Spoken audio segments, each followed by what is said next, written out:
On today's episode, I will be giving you a little recap about the Apple event and so much more. But first, before we start, play tape.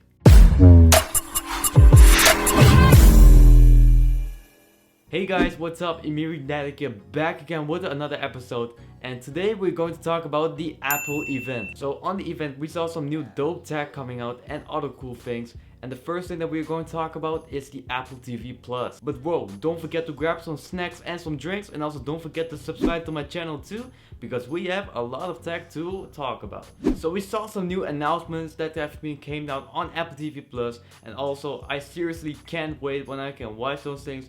Plus, and not to forget, the new Friday Night Baseball that we can watch on Apple TV 2. But further, there's not much to talk about Apple TV Plus, so I'm gonna give this a 8 out of 10. Next up, we have the new green colored iPhone 13 and 13 Pro. I seriously love this new color. Seriously, this is like a soldier phone with a camo on it, and there's actually not much to talk about this phone. And a fun fact is that the same thing, the same way of announcing a new color also happened with the iPhone 12. You know, that purple version? Yeah, that one. And I still don't see the idea of announcing a new color so late, while the 13 models or the 12 models already have been announced. So definitely have my question mark still on that. So yeah. Next up, we have the new 3rd gen iPhone SE. So the new iPhone SE hasn't been updated from the outside. Kind of disappointing, I gotta say. I actually really thought that the iPhone SE, the 3rd gen, was going to be like the iPhone X or something, with Face ID, all kind of stuff like that. But unfortunately, Apple didn't do that. I think that Apple could have do some changes about the outside, or maybe even put some new or extra colors, for example, right? But unfortunately it didn't happen, so everything is still the same from the outside. So yeah, the glass of the front and the back of the iPhone SE is also the same glass that we use on the iPhone 13 and the 13 Pro, so that means more and better durability. We also have now a much better battery and also 5G enabled on the iPhone SE too. Plus we also have now a improved 12 megapixel front facing camera and so much more. So that is the iPhone SE. Next up, we have the new 5th gen iPad Air. So the 5th gen iPad Air is just like the iPhone SE, which has from the outside no design changes, although it has some extra new colors. But the inside, after all, has now a M1 chip, which gives our iPad now 60% more performance than the previous generation. The graphics of the iPad Air has also been increased by double the graphics performance. And Apple also says that this iPad Air is even faster than a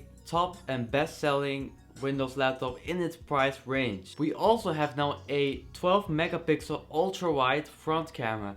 And because we have that ultra-wide front camera, that means also that we have center stage. Also, the iPad Air has 5G support too, and so much more.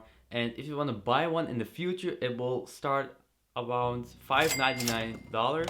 And there's so much more to talk about this thing, but I'm gonna leave that to a other time. I'm gonna give that a 9 out of 10. Next, we have the M1 Ultra. So Apple has launched their very best Apple Silicon chip. They combined two M1 chips together with a technology called Ultra Fusion, and with that they made it the very best and ultimate chip in the whole freaking world. I gotta tell you that this chip is a serious monster. Seriously, I seriously can't wait when I can try or see in my own eyes how good actually this M1 Ultra is. But hey, how good is this M1 Ultra actually? So this chip has now 114 billion transistors, which is theoretically 7 times more than the M1 chip. We also have now 800 gigabit memory bandwidth to 128 gigabytes of unified memory, and not to forget a 16 high performance cores,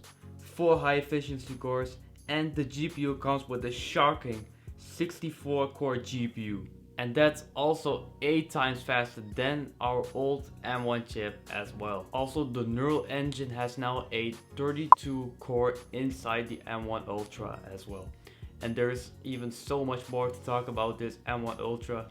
but I'm gonna leave that to another time. Next up, we have the new Mac Studio. Now this is seriously my favorite thing that has been announced on the Apple event, and this is also seriously a monster, like seriously that kind of a monster. Think of Godzilla.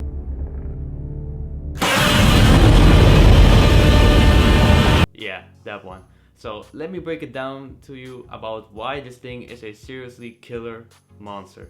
So this is the newest line of all the Macs on Apple. This is what is called the Mac Studio. So the Mac Studio looks like a Mac Mini, although it is, I guess, twice the size of it. If you look at the outside, we now have a USB-C, Thunderbolt 4, a Ethernet port, a HDMI port, and a SD card slot. Plus, we also have still a USB-A as well. I gotta say that I seriously wish that the Mac Mini had all of these ports too, but unfortunately they didn't do that to the Mac Mini. So I guess we gotta have to live with that. Inside we have a 64 gig of unified memory. And if you choose to put an M1 Ultra inside that Mac Studio, then you, my friend, are a lucky guy, because you will be having a double unified memory. That means that you can get 128 gigs of the unified memory inside your M1 Ultra or PC, I think.